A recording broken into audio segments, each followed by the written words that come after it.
오늘 시편 124편 말씀을 통해서 말씀을 깨닫는 지혜와 응답받는 기도의 은총이 우리에게 넘치게 될 줄로 믿습니다. 우리는 지금 성전에 올라가는 노래를 보고 있습니다. 오늘은 그 가운데에서 5번째 계단입니다. 5번째 계단, 15개 중에 이제 3분의 1을 올라왔어요. 이쯤 올라왔으면 이제 앞으로 남은 계단 10개, 걸어온 계단 5개. 지금까지 걸어온 계단들을 온전히 잘 걸어왔는가 돌아보는 한 번의 돌아봄이 필요합니다. 그리고 앞으로 걸어갈 10개의 계단에 대해서 또 기대감이 필요하겠죠. 자, 이때 한번 돌아보는 거예요.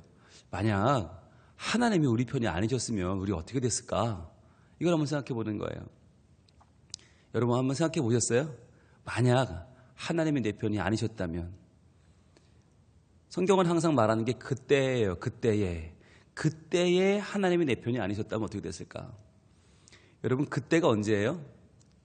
성경은 어디 집중합니까? 출애굽 사건에 집중합니다. 하나님 나를 구원하시던 그때는 바로 출애굽이에요. 자, 만약에 출애굽의 그때에 하나님이 내 편이 아니셨다면 세계 최강의 군대 바로의 군대에게 아마 다 잡혀서 죽지 않았겠어요? 하나님 내 편 아니셨다면 10가지 재앙도 불가능했을 것이고 6월절 어린 양의 그 피를 바르는 사건도 없었을 것이고 그리고 홍해가 갈라지는 사건도 없어졌겠죠. 그러니까 이스라엘 백성은 우리의 눈으로 보면, 사람의 시각으로 보면 100번 싸워 100번 지고 100번 망했어야 맞아요. 그런데 그들은 보란듯이 세계 최강의 대국 바로의 군대 애굽을 이기고 홍해를 건너서 광야를 지나서 가나안 땅에 도착했단 말이죠. 과연 이걸 뭐로 설명할 거냐? 방법은 하나밖에 없다는 거예요. 바로 하나님이 내 편이시다. 하나님이 내 편이셨기 때문에 가능했다. 그러니까 성경이 말하는 그때에는 그때가 아니에요. 지금이에요. 그때에 하나님이 내 편 되어 주셔서 그 어마어마한 일을 이루었던 것처럼 지금도 하나님은 내 편이셔서 지금도 나는 하나님 편에 서 있기 때문에 살 수 있고 그분의 뜻대로 걸어갈 수 있고 하나님의 능력을 입으며 내 삶이 변화될 수 있습니다라는 고백이죠. 앞으로도 마찬가지고요. 오늘 시편 124편은 아주 재미있는 형식으로 되어 있습니다. 형식이 어떠냐? 1절에서 성전에 올라가는 사람이 있잖아요. 그 중에 한 명 리더가 사람들한테 물어봐요. 먹이고 받고. 우리나라 주로 농촌에서 모내기 할 때 또는 힘든 일을 할 때 한 사람이 앞에서 막 노래를 부르면 다른 사람들이 따라 부르면서 그것을 이렇게 먹이고 받잖아요. 그것처럼 1절은 먹이는 말이고 2절부터 5절은 받는 말이에요. 그러니까 한 사람이 묻습니다. 이렇게 묻는 거죠. 1절, 이스라엘은 이제 말하기를 여호와께서 우리 편에 계시지 아니하셨더라면 우리가 어떻게 하였으랴? 라고 묻는 거예요. 자, 한번 말해보시오 여러분. 여호와께서 우리 편에 계시지 아니하셨더라면 우리가 어떻게 했겠습니까? 라고 한 명이 물어봐요. 그러면 사람들이 2절부터 5절에 답을 하는 거예요. 이렇게 합니다. 2절, 사람들이 우리를 치려할 때에 여호와께서 우리 편에 계시지 아니하셨더라면 그때에 그들의 노여움이 우리에게 맹렬하여 우리를 산채로 삼켰을 것이며 그때의 물이 우리를 휩쓸며 시내가 우리 영혼을 삼켰을 것이며 그때에 넘치는 물이 우리 영혼을 삼켰을 것이라 할 것이로다 라고 외치는 거예요.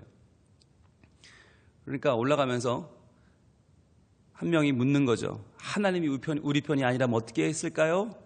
아니, 하나님이 우리 편이 아니 계셨다면 우리는 아마 다 삼켜버렸을 것입니다. 그리고 큰 물이 우리를 쓸어갔을 것입니다. 우리는 이 땅에 존재하지도 않았을 것입니다. 자, 여기서 말하는 그때가 바로 출애굽 당시죠. 항상 상기시키는 거예요. 우리가 어떻게 그 애굽을 빠져나왔을까? 우리가 어떻게 홍해를 지나왔을까? 우리가 어떻게 광야를 지나왔을까? 계속 물어보는 거예요. 여러분, 이 질문, 끝없는 질문이 이스라엘 백성들의 신앙을 만들었어요. 이스라엘 백성들의 역사관, 창조관, 신관, 인간관 다 뭐가 만들었나? 질문이 만들었어요. 질문. 우리는요, 이 질문을 놓쳐서는 안 돼요. 과연 내가 그렇게 어려웠는데 지금까지 내가 살아온 날들 돌아보면 제정신으로는 살 수 없는 말도 안 되는 인생을 살아왔는데 내가 어떻게 그 아픔을 지냈지? 나 그때 정말 죽을 것처럼 힘들었는데 어떻게 그날 내가 이렇게 잘 버티고 지금처럼 살고 있지? 라고 물어봐야 되는 거예요. 그렇게 물어보면 답은 하나죠. 여호와가 내 편이셨기 때문에. 다른 누구의 위로도 내 마음에 와닿지 않고 어떠한 상황도 나를 도울 수 없을 그때에 오직 하나님께서 내 편이 되어주셨기 때문에 내 그 말도 안 되는 위기를 넘고 건너서 버텨서 여기까지 왔노라고 하는 고백이에요. 그러니까요, 이스라엘 백성들이 강한 것은 출애굽이라고 하는 경험을 단순한 경험으로 남겨둔 것이 아니라 그것을 계속 상기했기 때문이에요. 그래서 과거에 있었던 출애굽 사건은 지금도 계속 반복되는 것이죠. 지금도 그들에겐 기쁘고 감격스러운 것이에요. 그래서 오늘 우리는 성전에 올라간다는 거예요. 지금 뭐가 새로운 뉴스가 있어서 야 이거 신난다, 이거 재밌다, 올라가 볼까? 그게 아니라 이미 과거에 벌어진 하나님의 구원 사건이 너무 크고 너무 감사해서 그것이 오늘 내게도 여전히 살아있는 거예요. 그래서 오늘 나는 성전에 올라가는 거예요. 여러분, 구원의 감격을 가지고 오늘 성전에 올라가는 것 얼마나 중요합니까? 우리는 감사절이 되면 항상 생각하잖아요. 맥주 감사절이다, 추수 감사절이다, 뭐 신년 감사를 한다. 그럴 때마다 뭘 생각하죠? 내가 오늘 뭘 감사하고 있지? 이런 생각을 하지 않습니까? 내가 최근에 뭘 감사할 만한 게 뭐가 있었지? 최근에 감사할 만한 제목이 있었나?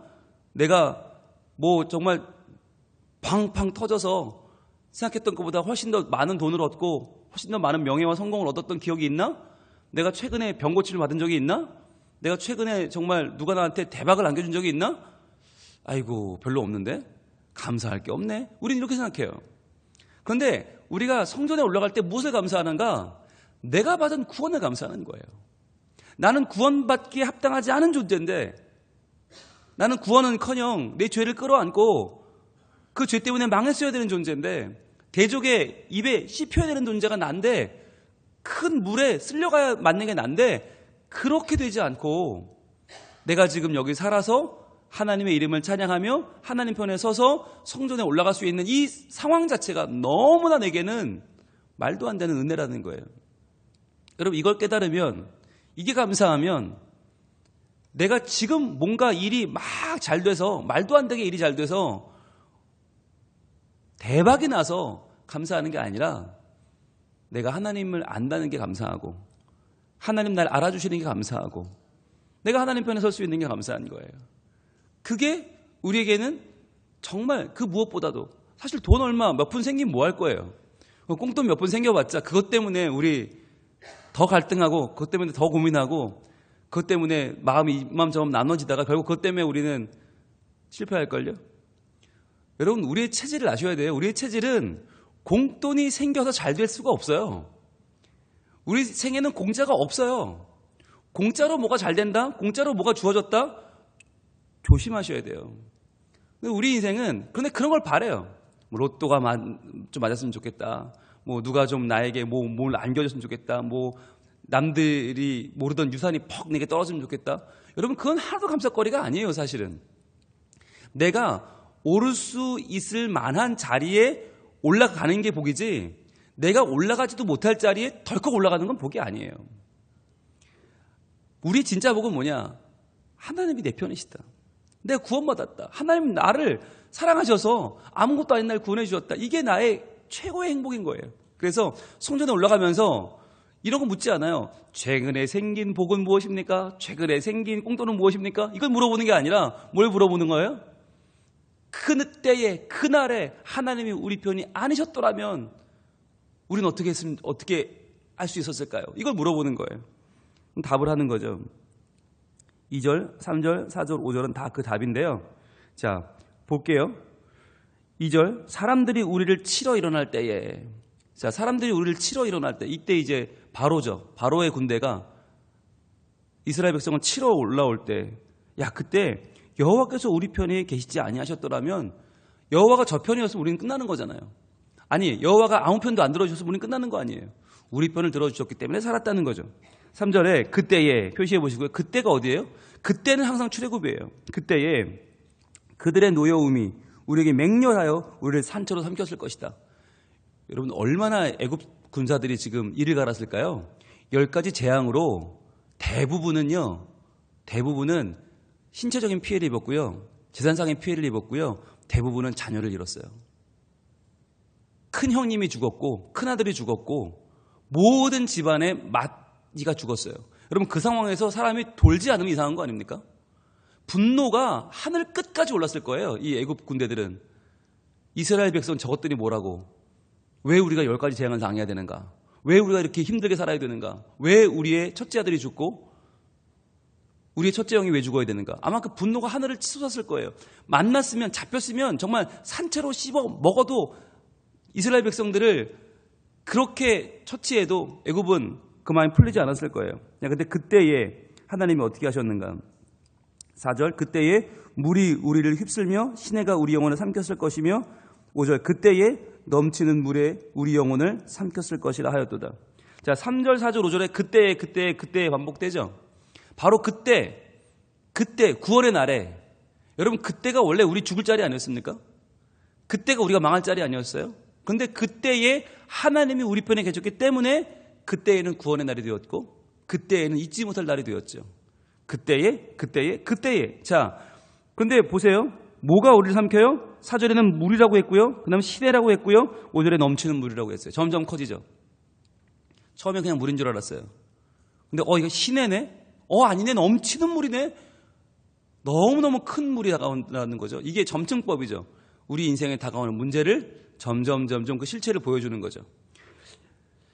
여기서 말하는 넘치는 물, 5절에 넘치는 물의 원어를 보니까 재밌어요. 거만한 물이에요. 거만한 물. 여러분 거만한 사람은 어떻게 걷죠? 이렇게 팔다리를 휘저으며 걷죠. 아이고 여기 좀 나를 알아줄 사람이 없나? 거만한 사람은 되게 몸을 이렇게 휘젓잖아요. 마치 물이 그렇게 거만한 자가 몸을 휘젓듯이 그렇게 휘저으며 우리에게 온다는 거예요. 그냥 쏟아지는 물이 아니라 소용돌이 치는 물을 말하는 거예요. 이걸 어떻게 빠져나가요 우리가? 무슨 힘이 있어요? 소용돌이 치며 다가오는 물은 너무너무 강한 물이죠. 그 물을 우리는 어떻게 이길 수가 없는데 게다가 그 넘치는 물이 누구를 삼켜요? 우리 영혼을 삼켰을 것이다. 그날에 하나님이 아니었으면 우리는 죽었다는 거죠. 그러면서 6절에 우리를 내주어 그들의 이에 씹히지 아니하게 하신 여호와를 찬송할지로다. 하나님이 우리를 보호하셨다는 거예요. 내어주지 않으셨다. 그들의 이빨에 씹히지 아니하게 우리를 보호하신 여호와 하나님. 이스라엘과 애굽군 사이에 구름 기둥을 두셔서 그들로 하여금 넘보지 못하게 하신 하나님.